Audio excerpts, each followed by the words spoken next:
Il y a 6 pouvoirs qui commandent le monde. Les exécutifs, les législatifs, les judiciaires, le technologique ou scientifique, le financier et le médiatique. Les 5 autres, des lois les encadrent, ils répondent à des juges, il y a des contre-pouvoirs. Le système médiatique n'a pas de contre-pouvoir et ces débordements sont sans limite. Ça crée des dysfonctionnements de la société. Je crois qu'on va dans le mur et qu'en effet, il n'y a pas de moyen de résister. C'est pas un jugement optimiste. Effectivement, je vous l'accorde. Je vous le dis en toute amitié et en toute sympathie, mais je vous le dis avec crainte, et je trouve que votre profession devrait créer un lieu de réflexion déontologique. C'est terrifiant de vous voir détruire presque tout ce que vous touchez.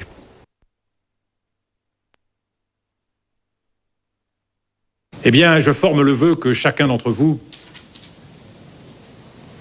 avec l'encre, avec l'image, avec le son, avec les derniers moyens de la technologie, ait à cœur, à chaque étape de sa journée, de mettre quelques gouttes d'humour et quelques gouttes de tendresse. Car croyez-moi, cela rend la vie plus belle. Tous les politiques, finalement, sont très préoccupés, merci Patrick, sont très préoccupés. Jean-Pierre Elkabbach, patron d'Europe 1, a consulté Nicolas Sarkozy pour recruter un journaliste qui va suivre la campagne présidentielle du ministre de l'Intérieur. Alors, version confirmée par les 2 hommes, les partis n'imposent pas leur choix aux rédactions, a déclaré Elkabbach, mais bon, ça fait quand même un peu désordre. Ah bah c'est une honte pour les deux. C'est honteux pour celui qui demande conseil, à qui tu penses, et puis c'est une honte pour celui... vraiment qu'à Europe 1 ? Non, bien sûr que non, bien sûr que non. C'est la danse des canards qui, en sortant de la main, se secouent le bas des reins et font coin coin. Et comme les petits canards, il faut que tout le monde se marre, remuer du popotin en faisant coin coin. Pour la première fois et en solidarité avec Alain Genestar, écarté de la direction du groupe, la rédaction a voté la première grève de son histoire.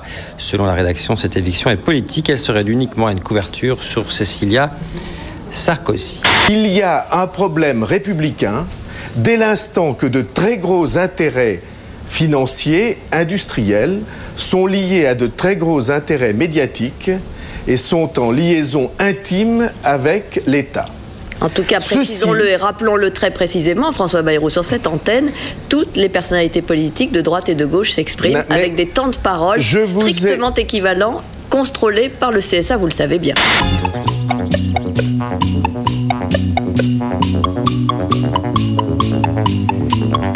Dans la série, on ne peut pas être bon partout. Oui. Voici notre questionnaire People. Qui reconnaissez-vous parmi... Personne. Personne, non. Alors là, ma réponse est personne. Il n'y en a pas un? Non, non.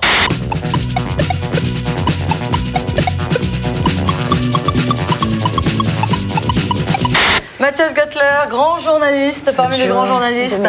Je vais vous laisser avec Mathias. Je vous explique en 2 secondes. Mathias travaille pour un grand hebdomadaire. Et pourquoi je lui ai demandé de venir?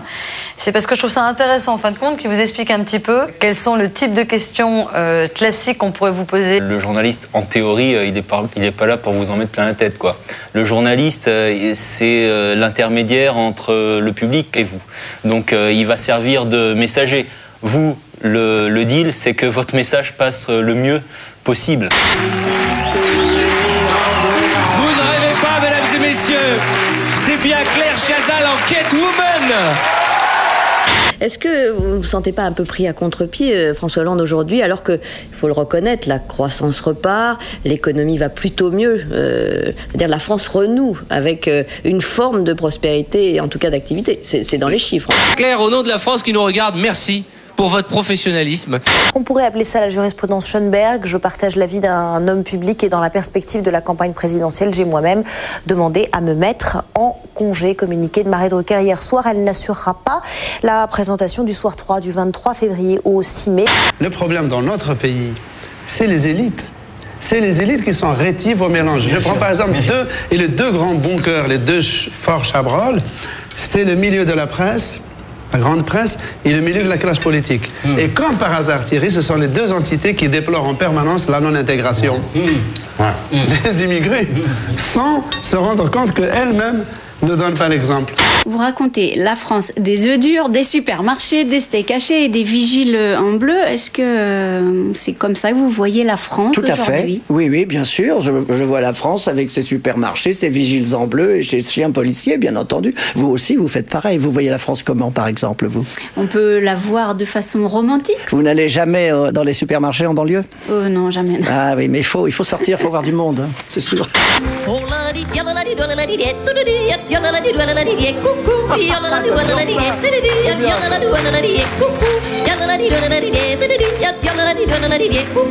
Pour faire de la course automobile, il faut une automobile et puis il faut aussi des sponsors. Et en l'occurrence, Jean-Pierre Pernaut, il était sponsorisé par le Conseil général des Alpes-Maritimes, donc le département où se trouve la station bientôt enneigée d'Oron.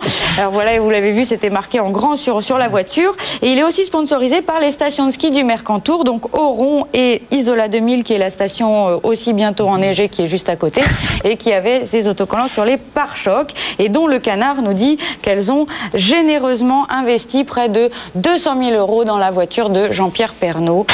Mais attention, certains amateurs sont bien décidés à bousculer la hiérarchie. On n'est pas dans la même catégorie. Ça va ? Oui, ça va. Clara ? Clara ? Maman ? Clara ?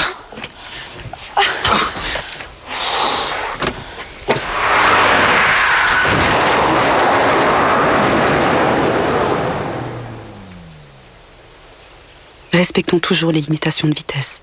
Les radars automatiques ont rapporté en 2005 plus de 200 millions d'euros à l'État, une somme absolument colossale. Ils ont certes contribué à la diminution du nombre de tués sur les routes, mais la facture est très lourde.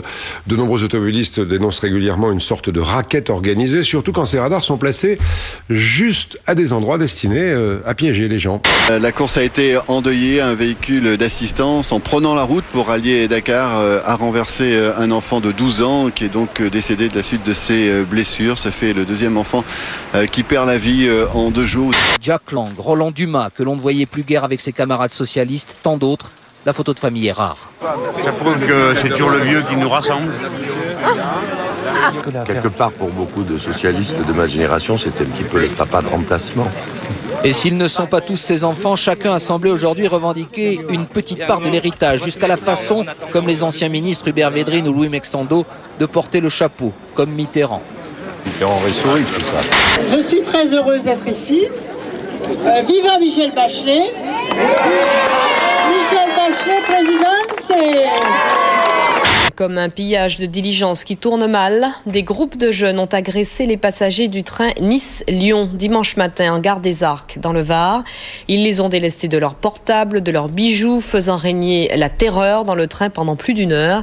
Une jeune passagère aurait été victime de violences sexuelles. Et je vous annonce ce soir la création d'une police ferroviaire. Comme on n'a aucun dispositif intermédiaire, qu'on ne sait pas faire de prévention dans ce pays, parce que tout le monde dit que la prévention a échoué, mais si elle existait, on pourrait dire qu'elle a échoué. Il y a aujourd'hui en France 1000 places pour traiter 170 000 mineurs. Donc il y a 1/170e du problème qui est traité. Alors c'est facile de faire une micro-analyse en disant ça marche pas, mais en réalité on ne traite pas le sujet. 1000 places pour 170 000 mineurs délinquants. Oui. On a appris aujourd'hui que les jeunes de ce train étaient tellement saols qu'ils avaient dû être raccompagnés dans le train par des policiers. C'est après que des centaines de passagers ont été dépouillés et violentés.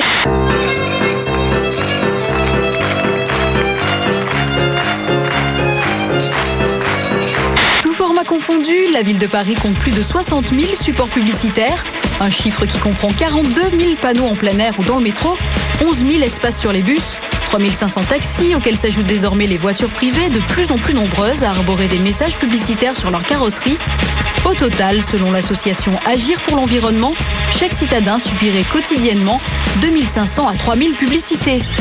On se dépêche, il fait un peu frais, il est torse nu. Fabien, c'est un exploit ce soir pour Marseille. C'est un exploit, on a été, on va dire, plus concentré, plus dur que le match aller, où on avait fait des petites erreurs, mais bon, on apprend. Gwenaël, dans les contes de Perrault, quel géant mange les enfants? Le géant vert. L'ogre. Comment cette mère répond-elle aux envies que la publicité fait naître chez ses enfants? C'est difficile. J'essaie d'économiser et je leur offre des cadeaux à Noël ou pour leur anniversaire. Mais ils me demandent sans arrêt, « Maman, pourquoi je peux pas avoir ça ?» Alors je leur explique qu'il faut d'abord payer les factures, le gaz, l'électricité et de quoi manger. Que s'ils veulent se passer de nourriture, je peux leur acheter ce qu'ils demandent. Mais s'ils veulent manger, il faut qu'ils attendent. Je n'ai pas besoin de manger. Ah bon? Je préfère un jouet. Les enfants boivent maintenant 2 fois plus de boissons gazeuses que de lait, alors que c'était l'inverse il y a 20 ans seulement. La publicité qui passe sans relâche à la télé et ailleurs a porté ses fruits.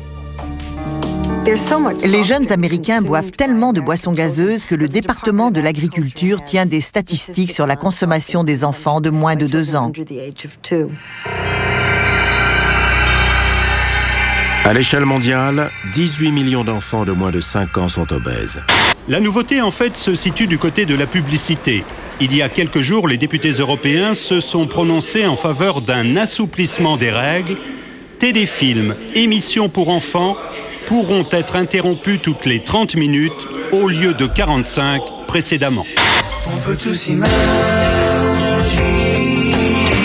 Waouh! Et surtout un clip sur un discours de Nicolas Sarkozy. Trop longtemps, la France est à la recherche d'une espérance. Super, le but, forcément, nous toucher en plein cœur ou en plein cerveau, on ne sait pas. Et pour cela, l'UMP est allé très loin. Le clip est parsemé de plagiats de pubs, des spots efficaces, familiers. Comme ça, pas besoin de réfléchir, elles vont directement dans notre inconscient. Un exemple, ici. Un bébé dans l'eau, plagiat évident de ça. Un autre exemple, ici, plagiat de produits laitiers et ici, plagiat d'un spot pour du jambon. Mais la copie conforme la plus évidente, c'est ça. Celle de la liberté. Est-il nécessaire de vous montrer l'original ? En plagiant les pubs, on s'approprie les valeurs de la marque copiée. La France d'après, c'est donc une énorme copie. Un plagiat, ça promet. Les couples qui ont un téléviseur dans leur chambre à coucher font 2 fois moins l'amour que ceux qui n'en ont pas. Les couples interrogés qui n'ont pas de poste font en moyenne l'amour 8 fois par mois, une fréquence qui passe à 4 rapports mensuels pour ceux équipés d'une télé dans la chambre. Vous êtes en train de me mettre la main aux fesses ou quoi? Ça va pas bien, Je suis en train de fantasmer. Vous êtes en train de fantasmer? Eh ben, il faut vous calmer, là. Où est le pompier? Quand il est associé à un test d'intelligence, que signifie le sigle QI?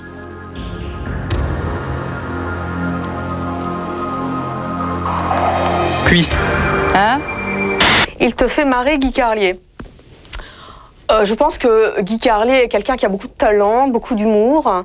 Il a été quelquefois très loin par rapport à moi. Mon père a appris récemment qu'il m'avait traité de... je ne vais pas vous dire le reste, mais vous avez compris. S-A-L-O-P-E. 5 lettres. D'arriver à séduire des femmes? Sur la séduction, il n'y avait étrangement jamais de problème. Mais évidemment, c'est moi qui fixais les limites. C'est-à-dire que tu ne voulais pas aller dans une relation physique, quoi. Oui, mais j'en étais même pas là. La boulimie, ce que ça entraîne de métamorphose, te fait retourner à un état d'enfant, c'est-à-dire à quelque chose de complètement asexué.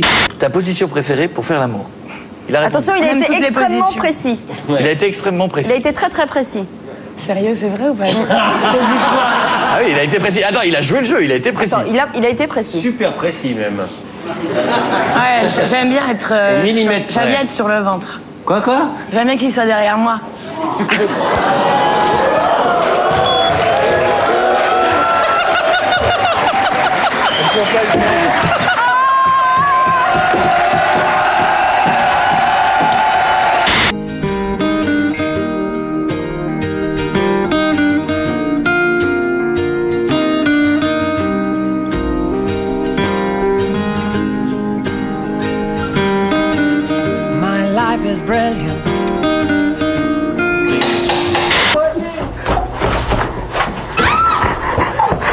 La sodomie, c'est une question qui se pose toujours dans un couple, un jour ou l'autre. Je crois que ça fait partie aujourd'hui des conversations au sein des couples, et pas seulement d'ailleurs, puisqu'on en parle à la télévision le matin. Donc c'est dire combien le sujet s'est assez volontiers vulgarisé. C'est ça qui est dommage d'ailleurs. C'est qu'on se sent, quand on n'aime pas ça, on se sent à part. Coco, t'es pas cap.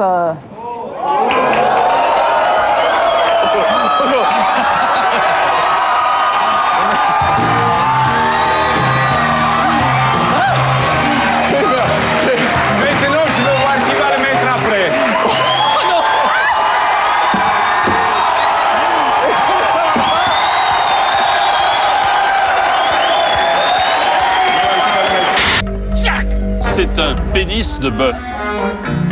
Si vous voulez remporter l'épreuve, il faut le manger en entier. Si vous ne voulez pas, vous pouvez toujours dire « Je suis une célébrité, sortez-moi de là ». Putain, c'est vachement... C'est trop dur. Hein? C'est trop dur. Est-ce que c'est le... Quel goût ça, hein? Franchement, c'est pas mauvais. Bonjour à tous, le ciel est à nouveau... Merde. Ouais. Ah ben voilà. J'étais pas prête, j'étais en train de regarder la télé. On m'a simplement demandé de préparer mes enfants. Donc je les ai levés, préparés. Devant eux, on a dit que j'étais mise en examen pour attouchement sexuel sur enfant, devant mes 3 petits. De là, on me les a emmenés. Ils n'ont même pas eu la possibilité de dire au revoir à leur père. Et on les a emmenés au commissariat. Moi, je leur ai dit, vous partez, soyez gentils, vous partez au commissariat. Maman va devoir s'expliquer. Je viendrai vous rechercher dans la matinée. Ma matinée, elle a duré 3 ans. Je rappelle d'ailleurs que les médias eux-mêmes sont responsables du fiasco judiciaire. En ce sens qu'ils ont relayé, peut-être amplifié l'impression de ce quartier où de nombreux notables auraient été pédophiles. C'est ce que vous voulez dire? Je veux dire qu'ils ont relayé l'avis du procureur de la République dès le lendemain de notre arrestation. Je crois qu'actuellement, il y a un battage médiatique qui est trop important et j'ai l'impression que les médias n'ont pas réussi à tirer les conclusions de ce qui nous était arrivé lors de notre arrestation. On a eu une hystérie collective, comme quoi on a été d'affreux criminels, et j'ai l'impression qu'on a la même chose avec le juge Fabrice Burgaud, ce qui est dommage. Vous avez tous pris la même photo 150 fois, donc je pense que maintenant... On s'attendait effectivement à ce que le tour de table, comme on appelle, c'est-à-dire la présence des caméras, des photographes autour du juge Burgaud prenne du temps. On décrit aussi un homme, comment dire, rigide, pétri de certitude, c'est ce que vous avez constaté? Pas du tout, il a un physique un peu raide, mais il n'est peut rien, il est né comme cela. Vous imaginez l'émotion qui, à cet instant, est la mienne? D'abord parce que je me trouve en présence des personnes qui ont été acquittées par la cour d'assises, par les cours d'assises. Aujourd'hui, peut-être plus que tout autre, je peux sentir leur souffrance, me représenter ce qu'ils ont vécu. Il fait petit garçon comme ça, complètement recroquevillé sur lui-même, alors que je peux vous dire que c'est pas l'homme qu'on avait face à nous pendant l'instruction. Moi, les menaces, je me rappelle, c'est bon, on n'a rien à dire, c'est 4 ans d'enquête plus 20 ans de prison. Ça fait 24 ans. Exactement mot pour mot, qu'est-ce qu'il m'a dit. Et puis là, il vient me dire que c'est pas vrai, j'ai jamais dit de menace, il faut arrêter, ou un autre terme qu'il a dit. Il faut arrêter, quoi. Au 1er janvier 2006, un tiers des personnes détenues étaient des prévenus, soit 19 732 personnes en attente de jugement. Parce que la détention provisoire a été très longtemps et est encore en grande partie utilisée comme moyen de pression pour faire avouer les gens. Il y avait ici 14 caravanes, toutes brûlées sur ordre du maire. Mercredi dernier, la gendarmerie investit le campement pour procéder à des contrôles d'identité. Les familles roumaines, propriétaires des caravanes, sont absentes. Le maire décide aussitôt d'incendier leur logement de fortune. Nous avons voulu faire vite et bien. C'était pas la peine de traîner. Il y avait là, comment dire, un tas d'immondices. Eh ben, soit le mettre dans des bennes, soit le brûler sur place. Écoutez, je vois pas où est le problème. So now it's time for the good old-fashioned Mexican spanking. Oh. No.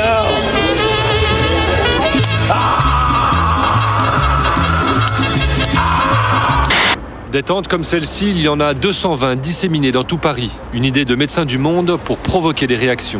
C'est vrai que de voir des tentes dans Paris, ça je pensais pas, quoi.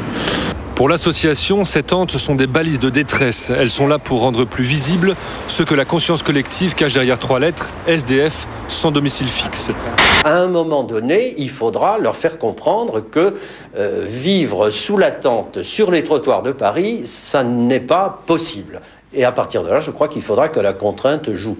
30% des personnes qui sont SDF, que vous voyez sous les ponts, ont un travail, à temps partiel ou à temps complet, dans les grandes villes. Ces gens qui travaillent, ce sont les gens que l'on trouve dans les foyers et qui ont soit un travail à temps partiel, soit un travail à temps complet. C'est parmi les gens que j'ai rencontrés. Mais pourquoi le nombre de salariés qui travaillent mais qui ne gagnent pas suffisamment pour vivre s'est-il développé ces dernières années? Parce que la précarité s'est développée de façon considérable. Dans les dernières années, 130% d'augmentation de contrats précaires, 60% de contrats à durée déterminée en augmentation, 2% seulement de contrats à durée indéterminée. Ce qui veut bien dire que cette situation est le produit, je pense, d'une politique et d'une volonté organisée.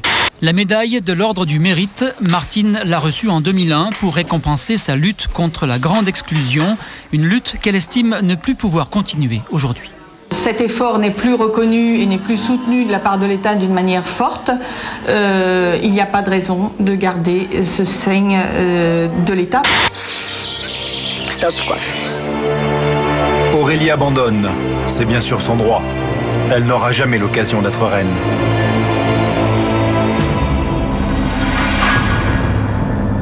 Les conditions de vie chez les pauvres étaient trop dures à supporter pour Aurélie. Elle a donc quitté le royaume. C'est le chiffre le plus impressionnant de cette étude. 48% des Français, presque 1 sur 2, pensent qu'il pourrait un jour devenir lui-même sans abri. Une crainte qui atteint 62% des 35-49 ans. Merci.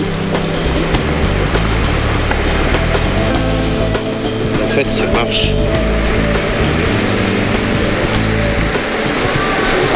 Je vais à l'extérieur, vous laissez le passage. Vous êtes le curé? Oui. Je reconnais là votre générosité. Cette trouve mis en question l'honneur de la France. L'honneur, c'est quand le fort s'applique à aider le moins fort, à aider le faible.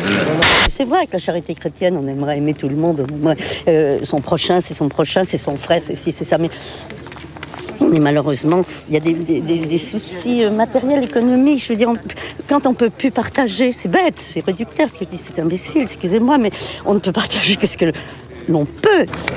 Bonjour monsieur, dites-moi, j'ai faim, vous auriez pas un petit quelque chose à me donner à manger? C'est vrai? Ah, vous êtes gentil. Ah, c'est très bien.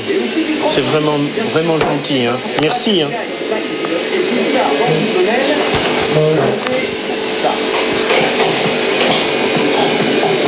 Merci. Hein. Merci beaucoup.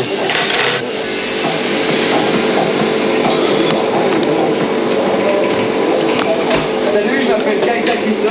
Merci, parce que vraiment, des gens comme vous, ça nous réconcilie avec la nature humaine. Ouais, pas trop loin. Je le dis, à prendre ou à laisser, c'est Shakespeare sans Shakespeare. Et c'est la première fois dans notre émission que nous avons ce cas de figure. Grand écart. Rien. Ou la plus grosse des sommes jamais offertes à la télévision, 660 000 €. En France, plus de 2 millions d'enfants sont qualifiés d'enfants pauvres, chiffre publié aujourd'hui par l'Union des familles en Europe, chiffre 2 fois plus élevé que celui qui est généralement retenu par les autorités. L'association accuse notamment l'État de faire des économies sur le dos de ses enfants. 50% des enfants admis dans les hôpitaux du Malawi pour malnutrition sont séropositifs. 20% n'en ressortiront pas. Les famines à répétition de l'Afrique ont fini par lasser l'Occident. Quelques crises comme le tsunami ou comme un tremblement de terre, quelque part, sont plus spectaculaires, donc vont susciter peut-être l'attention des médias un petit peu plus rapidement. En Afrique, il y a toujours des crises chroniques, et si on attend trop, si l'aide met encore des mois à arriver, on va arriver à un point où on va avoir des images spectaculaires et où toutes les caméras vont arriver, mais où la plupart du temps, ce sera trop tard. En 2005, le tsunami dans l'océan Indien a suscité une aide humanitaire de 1 241 $ en moyenne par victime, contre moins de 27 $ pour l'aide internationale au Tchad, en Côte d'Ivoire, au Malawi et au Niger réunis. Les enfants ne sont pas des jouets. Et lorsqu'on fait des enfants, lorsqu'on veut élever des enfants, ce qui est magnifique, 1, 2, 3, 80, il faut avoir la force physique, morale, les moyens. Et donc, tant d'enfants partout, tout le temps, en larmes, en loques, des enfants déchirés, mourant sur des tas d'ordures. Laissez-moi finir. Dans le monde entier, cela me tue. Et je n'en peux plus de ces adultes qui jouent avec leurs bites pour faire des enfants qui mourront sur des tas d'ordures dans tous les coins du monde. On sent que vous aimez bien provoquer. Vous écrivez notamment « Si le tourisme n'était pas sexuel, on se demande bien ce que nous irions faire dans ces contrées impossibles pleines de moustiques. » Assez d'hypocrisie. J'aime bien votre façon amusante de lire les choses. C'est vrai, vous l'écrivez aussi pour provoquer. Oui, mais dites-moi, le journal d'André Gide, mais alors il faut immédiatement l'interdire à la vente, parce qu'il y a des passages très chauds. Merci d'être... Je suis très heureux d'être là pour saluer le talent, leur talent, saluer votre talent, Pascal. Merci. Vous dire un grand merci, parce que vous êtes auprès de nous pour soutenir en permanence la création française, les jeunes talents, la chanson française, et d'être en permanence en train de renouveler les vraies valeurs et les vraies missions du service public. Pourtant, que la montagne est belle, comment peut-on s'imaginer? Et vous savez, Michel, le public qui aime les chansons et le public qui vient écouter un responsable politique, c'est le même public. Et on ne peut pas être un politique, vouloir représenter les gens et pas aimer ce qu'ils aiment. Il ne peut pas y avoir un décalage. On ne peut pas ne pas aimer le Tour de France, pas aimer la chanson populaire, pas aimer les spectacles populaires et dire j'aime mon pays. Mais moi je ne suis pas différent des gens. Je veux dire par là que j'aime les mêmes choses. Je vais au même spectacle. J'écoute les mêmes chansons. Les petites jeunes là, les Chimène Badi ou Amel Bent, etc.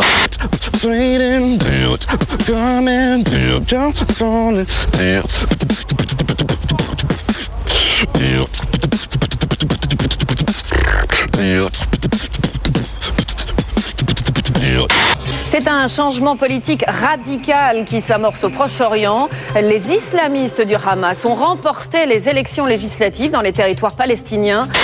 Un peuple qui aspire à la paix, pourtant, selon un récent sondage, ils sont 84% à en rêver et 75% de ceux qui ont voté pour le Hamas sont opposés à la destruction d'Israël. Nous avons fait une étude sur 3000 enfants de Gaza et nous avons découvert que 45% d'entre eux avaient assisté à l'humiliation de leur père par des soldats israéliens devant leurs yeux. Le père était devenu impuissant, incapable de se défendre. Et ce que cela a provoqué sur ces enfants est grave. Quand ils deviennent adolescents, la place du père est prise par le Hamas, qui peut s'occuper d'eux comme un père le ferait. Des opérations sont en cours dans votre pays et vous les verrez chez vous dès que les préparations seront achevées. Ben Laden ajoute qu'il est prêt à offrir une trêve de longue durée dans des conditions justes, sans toutefois préciser lesquelles. Il s'appelait Mehmet, il avait 14 ans. Le jeune garçon est décédé dimanche soir à l'hôpital de Van, à l'est de la Turquie. Dans un premier temps, les autorités avaient évoqué un cas de pneumonie, mais il s'agissait bien de la grippe aviaire. Sa sœur Fatma, 15 ans, a elle aussi succombé ce matin. Les deux adolescents étaient en contact direct avec des volailles de leur village. Après l'Asie et l'Europe de l'Est, la grippe aviaire est arrivée en Afrique. Elle se propage rapidement au Nigeria. Plusieurs fermes sont touchées, des dizaines de milliers de poulets sont morts. Tous les oiseaux et volailles détenus par des éleveurs ou des particuliers doivent désormais être confinés. Le gouvernement a annoncé cette décision aujourd'hui pour répondre au risque aggravé de grippe aviaire et avant même qu'un premier cas ne soit signalé en France. Interdiction donc de transporter des volailles et des œufs avec parfois quelques questions embarrassantes. Vous avez des œufs? Vous les achetez au supermarché, quoi. Bon, d'accord. Vérification faite, les œufs achetés au supermarché ne sont pas concernés par l'interdiction.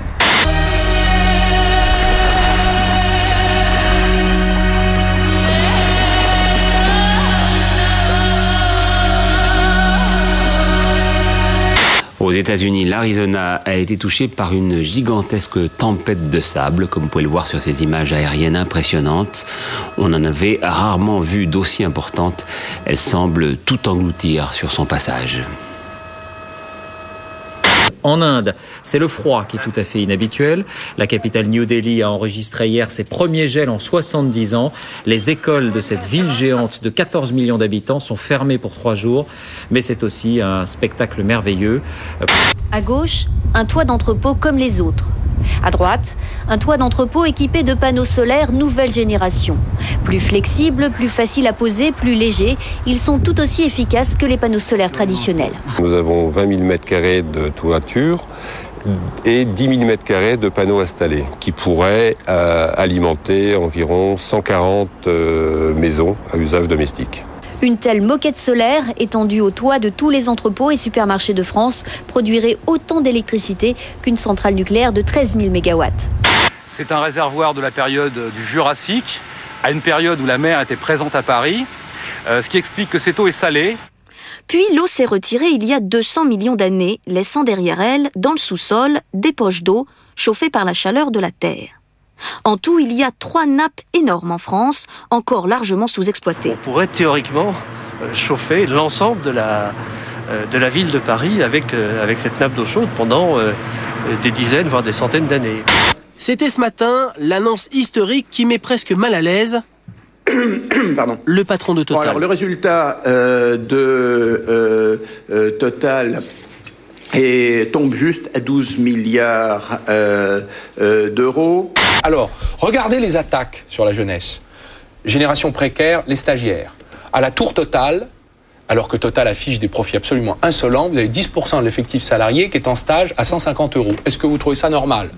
Un peu moins aux actionnaires, nous pourrions dire, au conseil d'administration de Total, un peu plus aux stagiaires. Les entreprises, elles savent très bien la valeur qu'apporte un jeune quand elles l'embauchent, mais elles savent très bien aussi qu'elles peuvent, pour la première fois peut-être, ne pas le payer, ou tellement le sous-payer que dans leurs finances, ça ne représente rien du tout. Et elles les ont, ils viennent, donc elles en profitent, c'est un boulevard pour elles. C'est comme les travailleurs clandestins. Pourquoi s'en priver ? Puisqu'ils sont là, ils rentrent. C'est ça qui sape aussi les fondements d'un éventuel accord ou des retrouvailles entre les valeurs de l'entreprise et ce que les jeunes ont pu projeter à un moment sur les valeurs de l'entreprise. Contrat social. Voilà. Parce où est le contrat social ? Une fois que la rancœur l'a emporté sur la confiance, ça peut ne pas se rattraper.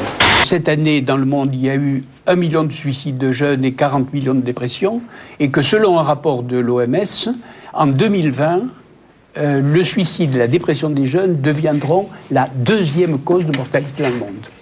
Et c'est quand même intéressant pour nous de savoir ça, nous philosophes qui cherchons la bonne vie, une vie meilleure. Parce que précisément, la question de la subjectivité, la question de vivre mieux, non seulement est à l'ordre du jour, mais ça devient, pour demain matin, le premier problème mondial. On aimerait bien que vous arrêtiez de mentir aux jeunes et que vous leur disiez vraiment la vérité sur les... Justement, on est là pour ça. C'était avant-hier à Troyes, il est interpellé par une jeune socialiste. Partez de la réalité. Oui, je pars de la réalité. Je suis dans tous les jours la réalité. Je vois tous les jours les gens qui sont au chômage. Moi aussi. Et je peux vous dire que ce qu'on propose, c'est justement un contrat anti-précarité. Non, c'est un contrat qui met dans la précarité. C'est retirer le droit du travail aux jeunes. Contrat précarité extrême, contrat poubelle embauche, le CPE a vite été rebaptisé par les jeunes. Tous dénoncent l'incertitude de leur avenir. On ne pourra plus décider, je sais pas, d'acheter une voiture parce qu'on ne sera pas sûr d'avoir un boulot après, d'acheter un appartement, de louer un appartement. 2 ans de période d'essai, vous vous rendez compte ? Les patrons ont besoin de 2 ans pour savoir si un employé est bon ou mauvais ? Sérieusement ? Les odeurs de merguez embaument le pavé. On est maintenant à 1h30 du départ de la manifestation. Excusez-moi. On est maintenant un peu, vous voyez, il y a déjà des jeunes. J'écoute ceux qui manifestent, mais j'écoute aussi ceux qui ne manifestent pas. On est à un peu plus d'1 heure maintenant du moment de vérité pour le gouvernement. J'ai envie de dire aux jeunes, moi. J'ai envie de dire aux jeunes qui s'expriment. On est... Excusez-moi. La bataille contre le CPE a finalement tourné court à l'Assemblée. Dominique de Villepin a utilisé la procédure accélérée, l'article 49.3, pour faire adopter l'ensemble du projet. Et croyez-moi que, croyez-en toute la jeunesse, on n'arrêtera pas cet après-midi. Au contraire, ce n'est qu'un début et on continuera le combat.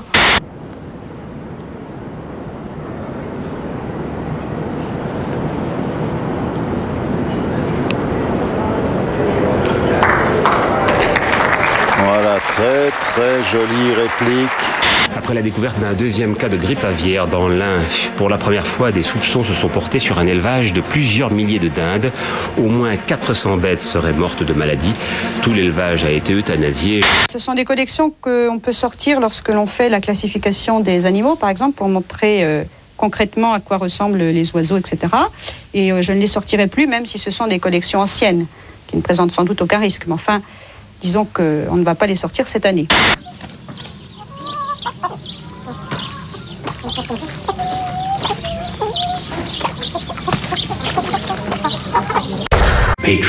Posez le dernier élément.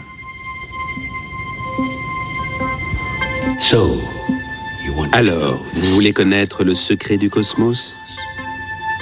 Ceci est Dieu.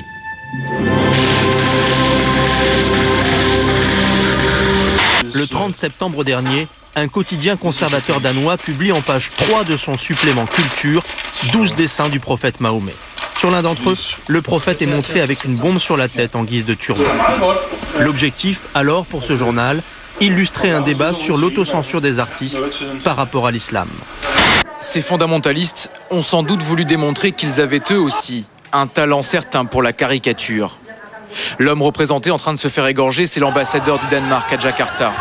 Les manifestants ont brièvement pénétré dans son ambassade en hurlant « Nous sommes prêts pour le djihad ». Le consulat du Danemark incendié par des milliers de manifestants à Beyrouth. Fermé jusqu'à nouvel ordre, voilà ce que taguent quelques hommes armés et cagoulés sur les locaux de l'Union européenne à Gaza. D'autres menacent directement les ressortissants français, danois et norvégiens. 3 pays dont la presse a publié des caricatures du prophète Mahomet où sont associés islam et terrorisme.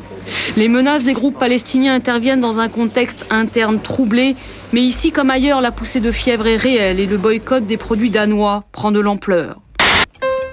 Les produits danois sont nos ennemis pour la vie. Nouvelle manifestation de musulmans dans le monde pour protester contre les récentes publications de caricatures de Mahomet. 4 personnes sont mortes en Afghanistan dans l'attaque d'un camp militaire norvégien. En Jordanie, des drapeaux danois, israéliens et américains ont été brûlés par les participants. En Iran, l'ambassade du Danemark a de nouveau été visée. Et à Damas, c'est à l'ambassade de France que l'on a craint un moment des débordements, mais finalement, la manifestation a été annulée. En une du Financial Times, comme de tous les quotidiens européens, la colère des musulmans. Mais aucune trace des caricatures incriminées, la presse britannique ne les reproduira pas par souci de tact.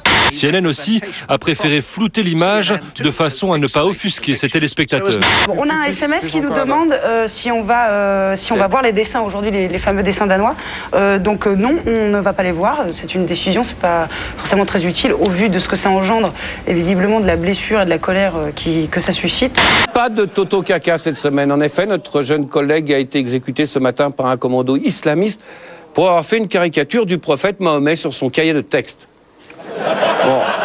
En même temps, il l'avait bien cherché. Au nom de toutes les religions, je voudrais m'en excuser. En une du Monde cet après-midi, le caricaturiste Plantu représente le prophète avec cette phrase « Je ne dois pas être dessiné Mahomet ». Mahomet, rapproche-toi là, faut que tu viennes là. Il paraît que c'est pour le 20h. Non. Ouais, déconne pas, c'est le 20h. On va pas nous griller avec la presse. Bonjour. Voilà, content? Qu'est-ce qu'il y a? Il a pas de barbe, il est imberbe. Très marrant. Et alors, c'est pas grave d'être imberbe? Dans notre métier, si, un peu. Représenter la sagesse sans un poil, c'est pas facile. Face à la haine qu'ils ont perçue dans ces caricatures, les musulmans d'Evry répondent par un appel au calme. Vécu comme une provocation, car pour ces musulmans, on ne doit pas représenter l'image de Mahomet, encore moins la caricaturer. Moi, je préfère que mon père soit tué que laisser caricaturer Mahomet. Moi, mon propre père. Une enquête sociologique extrêmement sérieuse, faite il y a très récemment, en 2005, a démontré que plus de 80% des gens qui acceptaient de se dire musulmans en France ne mettaient jamais les pieds à la mosquée. Autrement dit, il y a bien un déficit de beaucoup de gens nés catholiques ou baptisés catholiques. Et c'est la raison pour laquelle, si on parle des chrétiens et des juifs, on en parle très souvent de manière sécularisée. Je pense que les musulmans ont à tout le moins le droit, en tout cas pour ceux qui souhaiteraient être perçus d'abord comme laïcs, de se percevoir comme tels. Dans ce cas, c'est une diffamation parce que les faits rapportés à propos du prophète de l'islam sont faux. Nous les considérons comme une erreur, comme une désinformation parce que le prophète de l'islam n'a pas fondé une religion terroriste, au contraire. Ce que déclare un journaliste jordanien dans Libération, que moi je trouve vraiment formidable et qui est juste ce qu'on a envie de dire ce matin, c'est qu'est-ce qui porte le plus de préjudice à l'islam? Est-ce que c'est quoi? C'est des caricatures ou est-ce que c'est le terrorisme? Souvenons-nous qu'après le 11 septembre, qu'est-ce qu'on a dit principalement? C'est que les actions de Oussama Ben Laden faisaient d'abord du mal aux musulmans et que les musulmans étaient les premières victimes des actions terroristes menées au nom de l'islam. Peut-être que les musulmans aussi devraient aussi peut-être commencer à réfléchir là-dessus, quoi. L'idée qui circule en Occident qu'on n'a pas le droit de représenter le prophète n'a aucun fondement coranique. Ça, ce n'est plus un débat, mais c'est une connaissance claire et explicite du Coran. En Turquie, un prêtre catholique italien a été tué par balle dimanche à la sortie de la messe dans le nord-est du pays au cri de Allahu Akbar. Son meurtrier présumé, un adolescent de 16 ans, a été interpellé aujourd'hui. Il y a 3 ans, à la sortie de son album sur la vie de Jésus, l'église autrichienne a réclamé à Gerhard Aderer des excuses pour blasphème. Pour les mêmes caricatures de Jésus, la justice grecque l'a condamné à 6 mois de prison ferme. Plusieurs organisations musulmanes voulaient empêcher la parution de ce numéro spécial de Charlie Hebdo. À la une du journal satirique, ce dessin de Cabu qui présente une nouvelle caricature du prophète Mahomet. Le chef de l'État condamne, je cite, les provocations manifestes susceptibles d'attiser dangereusement les passions. Alors, conjointement avec la direction de Canal+, nous avons décidé de ne pas montrer les caricatures. C'est courageux, ça. Considérant que acheter Charlie Hebdo, ça relève de la liberté individuelle. Il y a eu des mouvements de caméra magnifiques ces dernières semaines. Les avez-vous vus? Prenez à Téhéran une ambassade avec 80 manifestants. Filmés par la télévision iranienne, vous aurez l'impression, comme téléspectateur, qu'il y en a des milliers qui défilent. Et nous gobons ces images, nous n'en avons pas d'autres. Et on nous les vend en nous disant que c'est la rage et la colère du monde musulman. Ils crient « À mort la France ». Leur colère après la publication dans plusieurs journaux de caricatures du prophète Mahomet. Il y a beaucoup de manipulations, il y a des gouvernements qui sont en mal de légitimité et qui ont besoin de dire « venons au secours du prophète ». Comme ça, c'est un ascenseur social, populaire, c'est du pain béni pour les gouvernements qui sont en difficulté. Et comme ça, ils peuvent coller un peu et susciter et entraîner cette colère de la population.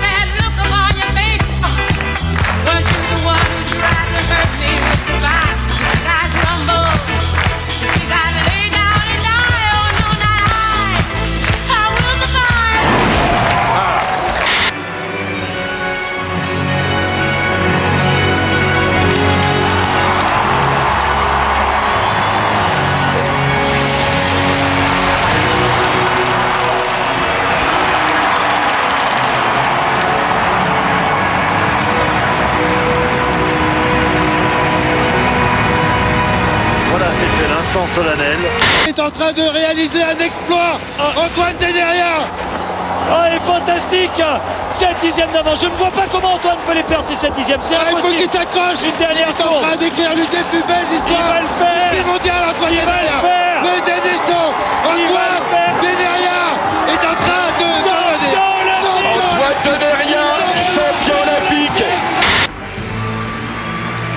Je pense qu'elle aura mérité un bon bol de riz ce soir. Le rocher de plusieurs tonnes a littéralement broyé la voiture de François Otavi. Cet homme est un miraculé. Il est sorti indemne de cet éboulement survenu jeudi soir dans les Alpes-Maritimes. Life is life, la la la la la. Life is life, la la la la la. Pa pa pa pa paf, pa la la la la. Life is life, hey, come on. Désolé pour l'anglais. Non, c'est pas grave, on n'est pas anglais de toute façon. 300 militaires français sont arrivés sur l'île de la Réunion avec 6 tonnes de matériel pour aider à la lutte contre l'épidémie de chikungunya. Il semble que le décès d'une fillette de 10 ans soit lié à ce virus. Il y a 3 jours encore, il était en pleine forme. Aujourd'hui, c'est un vieillard grabataire. Toutes ses articulations sont bloquées. Le virus du chikungunya l'a frappé ce week-end. Je suis fatigué, très fatigué, monsieur, madame. Sa fille est malade depuis un mois. Ah oui, il fait mal. Comme dit, il vaut mieux mourir. Hein. Ah oui, il vaut mieux mourir dans le reste comme ça. Il vaut mieux mourir, c'est pas moins fini que ça. Le sang coule partout en Irak. La haine entre sunnites et chiites explose. La vengeance est aveugle. Elle frappe sans distinction civils, religieux, forces de l'ordre. Une ferme dans les Landes, plusieurs dizaines de journalistes, certains arrivant de l'étranger, une poignée de vétérinaires, mais la vraie star, c'est lui, le canard. Aujourd'hui, il est vacciné pour l'exemple. Le deuxième problème évoqué ce matin, c'est l'afflux de visiteurs dans cette région de la Dombes, des promeneurs, mais aussi des journalistes dont la curiosité est qualifiée d'extrêmement gênante. Et ce sont des gens qui vont d'exploitation en exploitation, de basse-cour en basse-cour, sans prendre les précautions minimales d'hygiène, de nettoyage des voitures et des bottes. Et ça, c'est un facteur majeur de dissémination du virus. La grippe aviaire et le chikungunya est presque 3 fois plus de temps pour la grippe aviaire.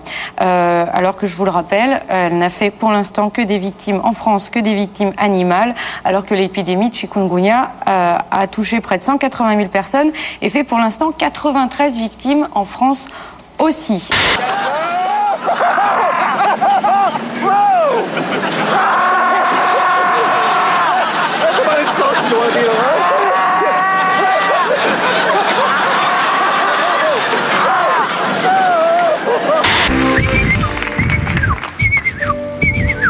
It means thank you in penguins. Le virus de la grippe aviaire a été identifié en Autriche, dans le sud du pays, sur 2 ou 3 chats vivants. En France, un canard sauvage a été découvert porteur du virus. Stop! Même le numéro 1 de la volaille en Europe a dû s'y résoudre. Depuis jeudi, 600 salariés du groupe Doux sont déjà en chômage partiel. L'entreprise réclame le soutien de l'État. C'est une maladie respiratoire. Alors, à part les mettre le nez au milieu d'un élevage contaminé en sniffant des fientes d'oiseaux, je ne vois pas comment, raisonnablement, on peut imaginer se contaminer à partir de la consommation de volailles. C'est totalement aberrant. Il faut manger du poulet. Très bien. Et boire du rosé. Et boire du rosé, ça le fait très bien passer. Le meurtre d'Ilan Halimi pourrait avoir un caractère antisémite. Les juges qui mènent l'enquête ont pour l'instant retenu cette hypothèse, même si le mobile semble d'abord crapuleux. Ils avaient la conviction, entre guillemets, que les Juifs ont de l'argent et que si ceux qui l'enlevaient n'avaient pas d'argent, sa famille et sa communauté seraient solidaires. Cela s'appelle de l'antisémitisme par de l'amalgame et il n'est pas besoin d'ergoter davantage. La vérité, c'est que lors des perquisitions ont été découverts des documents de soutien au comité de bienveillance et de secours aux Palestiniens ainsi que des prescriptions de caractère salafite. Je trouve que c'est un acte d'une violence inouïe, d'une sauvagerie qui n'est pas isolé, qui correspond à un état d'esprit qui se développe notamment dans nos banlieues. C'est un ami tunisien qui me disait ça, un grand prof de droit à Tunis. Il me disait, mais chez nous, il me disait, tu peux pas comprendre. On voit le sang toute la journée, on voit les moutons égorgés toute la journée. Et donc, nous, on n'a pas peur de ça. C'est quelque chose qui nous fait pas peur. Et moi, je vois qu'il y a dans des traditions extra-européennes, il y a en effet des traditions de violence. Le président du consistoire central, Jean Kahn, a exprimé le sentiment de toute la communauté qui craint un retour du cancer de l'antisémitisme. Nous ne crions pas vengeance, nous demandons justice, a-t-il dit, avant de poser la question, est-ce qu'un juif français peut vivre normalement en France ? L'enlèvement il a été fait à des fins financières. Qu'est-ce que vous avez à dire à la famille d'Ilan? Que leur enfant ne s'est pas tué. Et qu'est-ce que vous avez à dire à votre mère? J'ai pas de mots à dire à ma mère. Et dédicacé à tous les mecs des quartiers qui sont contre le racisme. Une pensée pour tous les frères qui rêvent d'un monde métis. Ce soir, en France 2, une grosse dédicace à tous ces gens-là. Parce que moi, je suis un jeune de banlieue, un jeune de banlieue, un jeune de banlieue. On a appris qu'aujourd'hui, un membre de la communauté manouche de la Seine-Saint-Denis avait été enlevé le mois dernier pendant une dizaine de jours. Il a été libéré il y a 2 semaines en échange d'une rançon de 340 000 €. Cette affaire ne serait pas liée à celle du meurtre d'Ilan Halimi.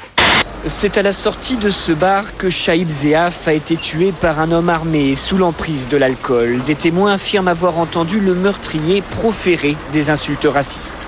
Juste avant aussi, il disait bien ça l'arabe, ça le reste de merde, du début jusqu'à la fin, même quand il était mort. Le meurtrier a été immédiatement arrêté, mais le parquet n'a pas retenu la thèse raciste.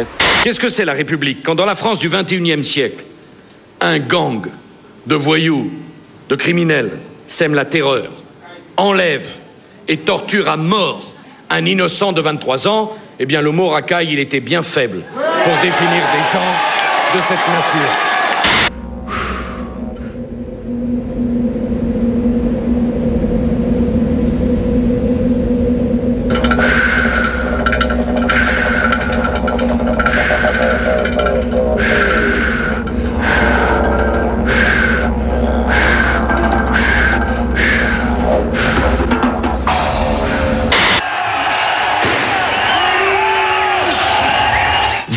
Heures hier soir devant la Sorbonne, les CRS sont littéralement bombardés par les étudiants. Des étages supérieurs de la fac, toutes sortes de projectiles fusent, échelles en aluminium, chaises ou extincteurs.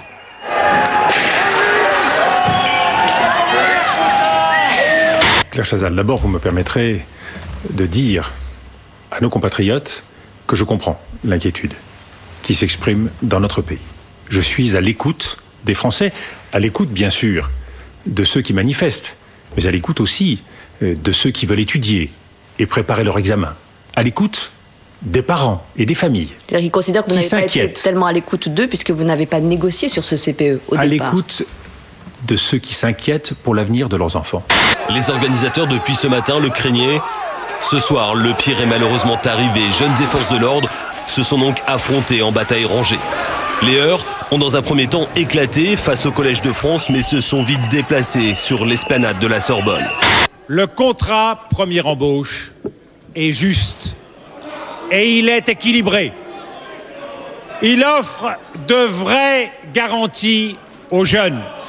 77 personnes ont été placées en garde à vue, parmi elles des responsables du Front National de la Jeunesse et des groupuscules d'extrême droite, dont le Bloc identitaire. Je dis ce soir que la loi qui a été votée s'appliquera.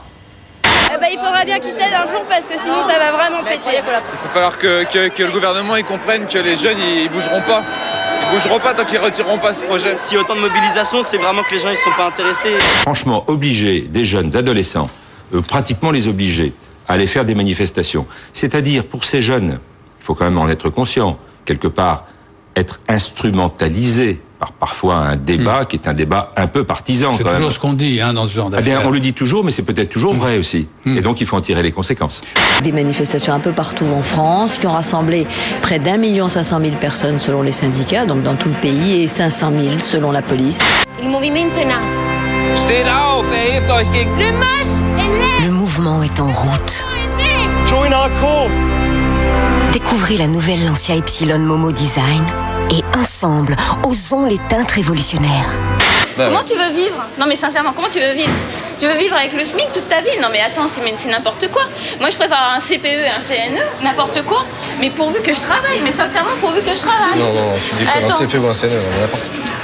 Depuis 2 mois, Stéphanie Parra est à nouveau au chômage. Après plusieurs missions en intérim, en septembre 2005, la société qui l'employait décide de l'embaucher par le biais d'un CNE. En janvier, la jeune secrétaire passe sa visite médicale annuelle. Elle souffre de problèmes de dos. Le médecin du travail recommande l'achat d'un siège adapté à son poste de travail. Quelques jours plus tard, le chef de service de Stéphanie lui annonce qu'elle est renvoyée. Évidemment, un euphémisme pour ne pas dire chômage. On a une forte précarité dans le milieu étudiant. Il y a 50% des étudiants qui sont amenés à travailler pour financer leurs études. Et effectivement, on peut avoir des cas extrêmes, c'est-à-dire de rupture familiale, d'extrême précarité dans le milieu étudiant, qui font qu'il y a aujourd'hui 40 000 étudiants ou étudiants qui sont amenés à se prostituer pour financer, pour vivre, pour survivre aujourd'hui. Vers minuit et demi, les derniers groupes ont été éparpillés place Saint-Michel. Au total, 167 interpellations ont été réalisées au cours de la nuit. Bouge pas! Tu bouges, t'es mort! C'est très clair, cette mobilisation, elle est sur une revendication. Et une seule, ce qui signifie que ça n'est pas une mobilisation instrumentalisée politiquement où le but est d'avoir la tête de Villepin. Le but, c'est d'avoir la tête du CPE. C'est une mobilisation qui est pragmatique, elle est claire. On ne veut pas de ces 2 ans de période d'essai, on ne veut pas être licencié sans motif. Et on a des propositions, c'est pour ça qu'on vous dit retirez le projet et ouvrons des discussions parce que l'avenir de la jeunesse, elle a besoin d'avoir d'autres propositions qui sont définies par le gouvernement, par les employeurs, par les syndicats de salariés, par les organisations étudiantes, parce qu'effectivement, il y a des changements importants et qu'on est favorable au changement, mais pas à celui-là. Qui vote pour? Qui vote contre?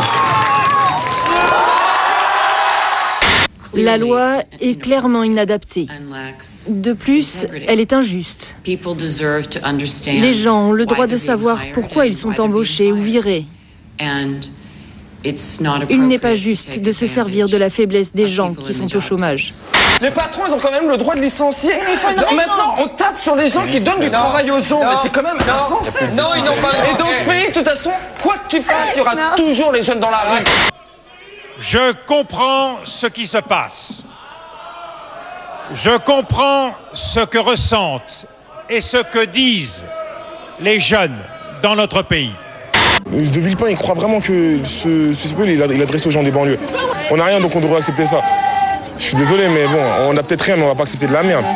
Au sein même de votre gouvernement, à côté de vous, monsieur le Premier ministre, certains expriment les doutes, Monsieur Hollande demandent des explications, s'interrogent sur votre stratégie. Quelle est-elle, votre stratégie?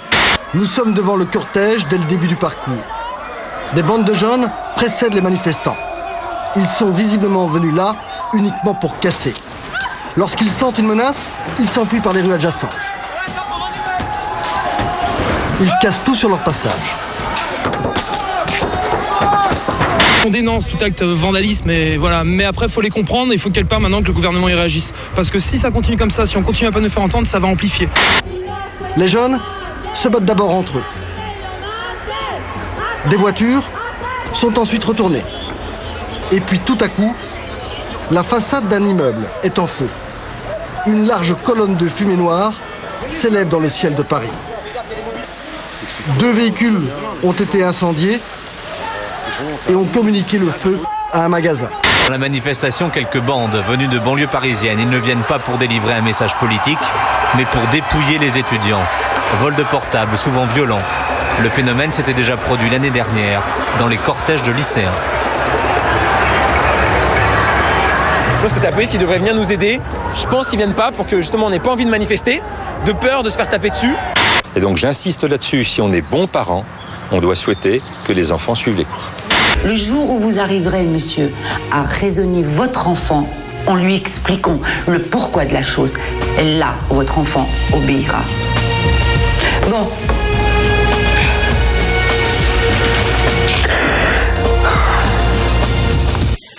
Comment comprendre un adolescent? C'est à cause de toi, toutes ces merdes qui m'arrivent. Giro! Comment le comprendre quand il ne parle plus qu'en hurlant, qu'il affiche un look ahurissant, qu'il passe du rire aux larmes sans raison, qu'il devient bizarre, insolent, paresseux, malheureux? C'est pas possible, hein. Pour les parents, c'est la panique. Je comprends pas, en fait. Je comprends pas pourquoi elle est comme ça. Il ne supporte plus, quoi. J'appelle au secours. Vous croyez que c'est une vie de s'engueuler tout le temps avec les parents comme ça? Alors que faire? Il y a 2 points sur lesquels tout le monde peut être d'accord. Le premier, c'est que tous les scientifiques, tous les médecins le disent, plus tôt on intervient, mieux on a de chances d'éviter le drame d'un enfant qui évolue vers la délinquance. Intervenir le plus tôt possible est la condition nécessaire pour l'efficacité. Ainsi, pour avoir répondu à son instituteur, Kevin a été fiché comme pré-syndicaliste. Pour avoir jeté son yaourt sur sa nounou, Sylvian a été fiché comme pré-entarteur. Enfin, pour avoir pendant 9 mois mis régulièrement des coups de pied dans le ventre de sa mère, Johan a été fiché dès sa naissance comme pré-hooligan. Les enfants, quand ils traversent la rue pour venir au collège, vous croyez qu'en traversant la rue, ils ont oublié le chômage du papa, l'alcoolisme, le fait qu'on ne puisse pas se soigner, le fait qu'il n'y ait pas d'argent pour manger, le fait qu'on ne sait pas où on va habiter. Moi, j'ai une élève, par exemple, elle ne sait pas où elle habitera lundi. Elle est dans un hôtel en ce moment, d'accord? Vous pensez que quand elle arrive au collège, ça, ce qu'elle porte, vous pensez qu'elle l'abandonne à la grille du collège? Les enfants, ils sont porteurs de toute la misère sociale qu'il y a dans la cité d'en face. En fin d'après-midi en Irak, on dénombrait 17 attentats pour cette seule journée de mardi. Des cortèges 2 fois plus massifs que ceux du 18 mars, moins de bus, pas d'école, des milliers d'arrêts de travail. C'est un très gros mouvement social.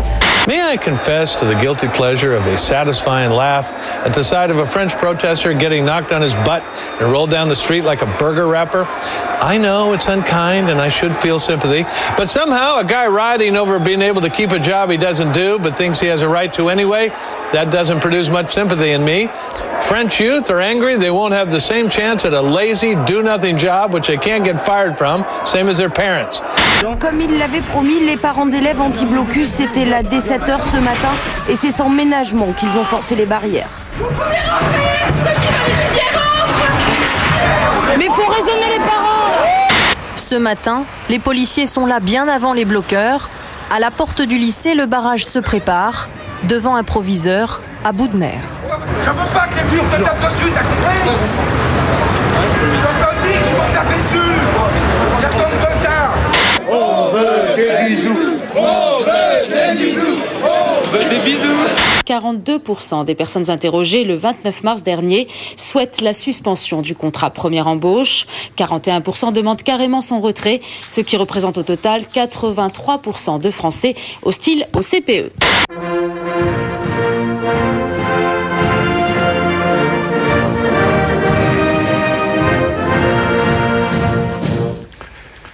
Mes chers compatriotes, depuis plusieurs semaines, des interrogations, des appréhensions, des critiques se sont élevées autour du contrat première embauche.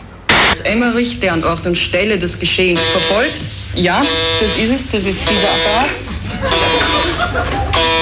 Hallo? De nombreux jeunes ont exprimé leur inquiétude, leur besoin de repères et de sécurité, mais aussi leur volonté de trouver toute leur place dans notre société.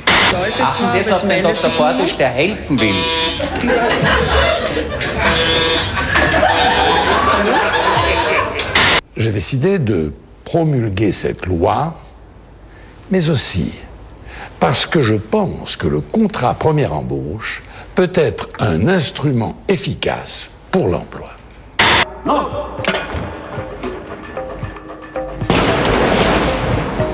C'était couru d'avance.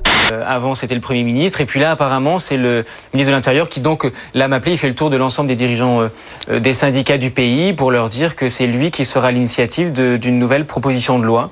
Le chef du groupe devra bientôt être remplacé. Le jeune mâle a maintenant suffisamment attendu, il est temps d'agir. C'est lui qui va donc enterrer le CPE. Eh non, c'est le CPE que vous devez enterrer. Ouais, bah bon, ça va, on va pas chipoter. Hein. Monsieur le Premier ministre, qui gouverne aujourd'hui en France? Monsieur le Président Hérault, pour tout dire, j'attendais mieux de vous. Une phrase que le Premier ministre aurait prononcée devant le journaliste.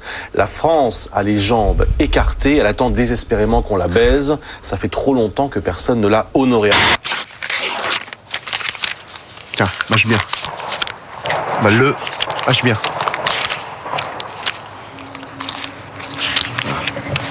Mais est-ce que vous croyez que dans un monde qui se mondialise avec des grands pays comme l'Inde, la Chine, le monde il bouge à côté, donc est-ce qu'on peut garder nos acquis dans Voilà, ce qui bougerait à l'envers, le monde il a le droit de bouger dans le bon sens aussi. Pourquoi est-ce qu'on devrait supprimer nos acquis, ce qui fait qu'aujourd'hui on est une société où justement les gens ont un minimum de protection et ce qui est quand même une évolution. On ne peut pas vouloir moins de protection sociale, plus de flexibilité en France sous prétexte que les Indiens vivent moins bien. Au contraire. dit, si je glissais une lettre dans la poche d'un des jeans? Une lettre aux gens qui achètent ces jeans. Si le client la trouve, il nous dénoncera au patron. Mais non, ça peut pas nous faire des ennuis. Je la glisserai dans un jean prêt à être expédié. Cela fait 2 semaines, 14 jours maintenant, que le député des Pyrénées-Atlantiques, Jean Lassalle, observe une grève de la faim à l'Assemblée nationale. Vous le voyez, il proteste contre un projet de délocalisation d'une entreprise japonaise installée dans sa région, la vallée d'Aspe, et qui emploie 150 personnes. Le contrat première embauche existe encore, le contrat première embauche est promulgué, et donc il est applicable. Donc nous allons poursuivre, nous appelons les lycéens, tous les lycéens de France à poursuivre la mobilisation, à diversifier leur mode de mobilisation. Les élèves voulaient paralyser les voies de communication, mais aussi le secteur de l'économie. La nuit dernière, une centaine de manifestants bloquent un convoi de l'A380. Et ce matin, ils gênent l'accès aux usines Airbus. Paris. Un petit groupe se jette sur le périphérique, générant des kilomètres de bouchons. D'autres lancent des actions coup de poing, gare de l'Est, gare Saint-Lazare, gare du Nord. Les forces de l'ordre ont donc ensuite encerclé ces manifestants. Au Japon, il n'y a pas de grève. Une fois par an, au grand maximum.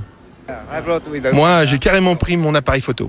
Sur les murs du quartier de San Lorenzo, le quartier étudiant de Rome, des affiches comme celle-là fleurissent. Elles parlent des manifestations en France, la France en révolte. Sur cette autre affiche, quelqu'un a écrit à la main. Et nous, pendant ce temps, en Italie, on reste là à rien faire. Ce conflit français ne pourrait-il pas s'étendre à d'autres pays européens ? C'est ce que me disait exactement un chauffeur de taxi à Dublin la semaine dernière où je me trouvais. Il me disait ce qui se passe en France nous intéresse au plus haut point. Il y en a assez, la flexibilité du capitalisme. Et c'est vrai que si la France montre la voie, il est possible que toute l'Europe suive. Les Brigades du Tigre, c'est vous alors le nouveau commissaire Valentin. Eh oui. Moi j'ai vu ce film, je dois dire que j'étais ravi parce que dès le début, ils ont gardé la musique du feuilleton de l'époque. Oh bah ouais. Ah, oui, mais tout le monde n'a pas fait ça. Non, Regarde, d'ailleurs, tiens. Et puis cet après-midi à Annecy, plus de 300 patrons de PME ont défilé pour manifester contre l'immobilisme ambiant et s'insurger, je cite, contre la dictature de la rue. Sur des banderoles, on pouvait lire « Les patrons ne sont ni des salauds ni des voyous ». Nous, on vient de Roumanie, les gars, ils travaillent de 8h du matin jusqu'à 10h du soir. C'est ce qu'on veut pas. Mais vous n'aurez pas le choix. Ils sont moins de 2000, mais se veulent les représentants d'une majorité silencieuse. Les gens aujourd'hui en ont assez des blocages, ne sont pas forcément organisés, ne sont pas forcément fédérés, mais il y a vraiment une majorité de gens qui en ont vraiment assez en permanence d'être bloqués par des syndicats, parce que ce sont toujours les mêmes qui bloquent. Les anti-CPE ont défilé ce mardi dans toute la France. À Paris, ils étaient 700 000 selon les syndicats, 84 000 selon la police. À la fin de la manifestation parisienne, les casseurs s'en prennent aux journalistes après s'être attaqués au CRS. Pierres, pavés, bouteilles, panneaux de signalisation, tout est bon. Hier soir, nous vous montrions les images d'un photographe de l'agence Gamma blessé, évacué par les pompiers. D'autres images que vous venez de voir, filmées par un autre de nos caméramens, montrent la sauvagerie de cette agression. Notre confrère va mieux aujourd'hui. Un peu plus loin, à Rennes 1, c'est l'annonce en Assemblée Générale de la reconduction du blocus. La forme est de plus en plus originale. Je suis pas content parce qu'il y a sans arrêt des prises d'otages. Ah, ils défendent leur beefsteak, hein. C'est normal. Moi, je suis chauffeur poids lourd, nous on a défendu de l'autre et ils défendent de leur. Le président de la République a répondu à ce souhait en s'adressant solennellement à la nation et en demandant que la disposition de la loi consacrée au CPE ne soit pas appliquée en l'attente d'un nouveau texte législatif qui la modifierait. Je salue cette décision, qui est une décision sage. Est-ce que vous vivez cette fin de 3 mois de crise, au fond, comme un constat d'échec personnel? C'est effectivement une épreuve. C'est un temps extrêmement difficile. Mais la perspective de pouvoir continuer à se battre, continuer d'apporter des réponses, d'en tirer des leçons et peut-être d'en sortir avec plus d'expérience. Et peut-être de changer soi-même. Bien sûr, je crois que c'est la première leçon d'une crise, c'est de changer soi-même pour apporter plus de réponses. Résultat des comptages d'Aurélie Windels, qui a cette semaine compté le temps consacré dans les JT aux manifestations. Et on s'aperçoit que 53% de ce temps a été consacré aux violences, donc en gros aux personnes qui ont cassé, volé des portables, agressé des jeunes manifestants, tandis que le reste que l'on voit ici en bleu correspond donc au temps consacré aux personnes qui ont manifesté pacifiquement. Chaîne par chaîne, on s'aperçoit que c'est TF1 qui en a fait le plus sur ces violences avec 59%, suivi de France 2 avec 53% et France 3 49%. On n'est pas des économistes, mais je veux dire, on a aussi une idée, tu vois, de ce que c'est que de... Enfin, on est responsable, quoi. Tu vois, pour moi, la manifestation, c'est ça. C'est dire à un moment donné, je me sens responsable du monde et de la société dans laquelle je vis. Ce que je voudrais dire, le plus important pour moi, c'est que quand je suis arrivée et que j'ai vu tous ces gens-là, en fait, ce qui m'est venu à l'esprit, c'était ils ont de l'énergie à revendre, mais ils veulent pas la vendre à n'importe qui et ils veulent pas la vendre n'importe comment. Donc la question que je te pose, c'est si moi je te dis j'ai de l'énergie à revendre, mais je ne veux pas la vendre n'importe comment et je ne veux pas la vendre à n'importe qui. Est-ce que tu me dis que je suis une adolescente irresponsable ou est-ce que tu me dis que je suis une adulte? Voilà. Enfin... Plus de bonbons, plus de joie, plus de beaux garçons, du bonheur pour tout le monde, ce sont quelques-uns des slogans inventés par les enfants, invités à exprimer un souhait pour un monde meilleur. C'est cet artiste qui les a accompagnés. Je suis d'abord parti sur la question, pour vous, qu'est-ce qui est mal, qu'est-ce qui est bien? Après, ils ont défini ces choses-là, et après, je leur ai demandé, mais qu'est-ce qu'on pourrait faire pour que le monde soit meilleur? 300 enfants du cours préparatoire au cours moyen participent depuis la rentrée scolaire à cet atelier. Un atelier dénoncé par une association parisienne, SOS Éducation, et par 3 députés des Alpes-Maritimes qui n'hésitent pas à parler d'apprentissage de la revendication dans les écoles primaires. Je pense pas logique, pas acceptable pour l'éducation de nos enfants que de leur apprendre avant l'âge de 10 ans à adhérer à un syndicat, à avoir la carte, à les revendiquer, puis à faire une belle manifestation dans une période où notre pays est un petit peu perturbé. I would like to create something simple, something graceful, a living symbol that maybe represents some sort of positive thing in this world from nature, maybe. I don't know, like an amoeba or a bird, a leopard. I don't know, but I just want it to be simple, graceful, beautiful, there in the crowd. Because the truth is, I'm a little worried about our culture. And I don't even know how to talk about it. I mean, personally, I'm trying not to give up on art and beauty and film, but I swear that there's fewer and fewer people around here who can even see it. Stop. Yes. Selon un sondage IFOP, Dominique de Villepin ne contente que 24% des Français. C'est 17 points de moins qu'au mois de mars. Jacques Chirac, lui, n'est crédité que de 29% de satisfaits, soit une chute de 10 points. Jamais sous la Ve République, la cote de popularité d'un président n'était tombée aussi bas.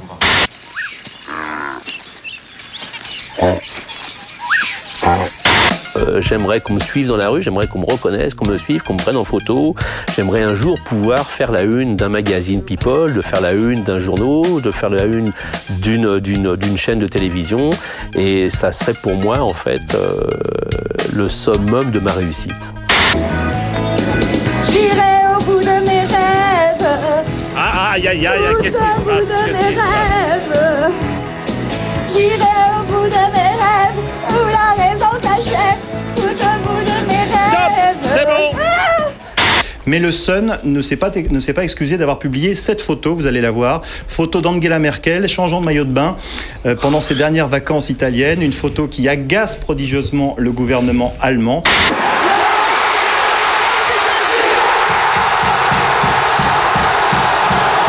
Et pourquoi tu as voulu passer par l'émission? C'est important comme occasion de retrouver sa mère. Ah, c'est vrai, oui. Alors il faut quelque chose d'important. Donc une émission, c'est parfait. Ah oui, franchement, c'est vraiment toi qui es là. Tu pourris l'existence de mes parents. Tu pourris l'existence de mes enfants. Moi, j'aurais honte à ta place de parler comme tu parles. Écarte-toi de moi, s'il te plaît, d'accord? Écarte-toi. Parle autrement, déjà, t'as un mauvais langage. Et toi, tu parles voilà. Je vais me la faire, je te jure, je vais me la faire. Certaines voisines iraient même jusqu'à faire des avances au mari de Barbara. Comme une fois, mon mari, il était à la cave. Il y a Morissette qui était voir mon mari. Elle lui fait des propositions. Bah tiens, c'est quand qu'on couche ensemble? Voilà. J'ai la lampe facile. J'aime bien aller vers les gens discuter de la pluie du beau temps, n'importe quoi. Ce que je veux, c'est qu'il... Non, t'énerve pas, ça sert à rien. Allez, ça sert à rien de s'énerver. Je vais te faire... Je vais te... Some of them want to abuse you. Some of them want to be abused. Il apparaît que le nombre d'actes racistes a baissé l'an passé, moins 38% par rapport à 2004. En revanche, davantage de Français se disent racistes. Ils sont désormais un tiers, si l'on en croit le rapport.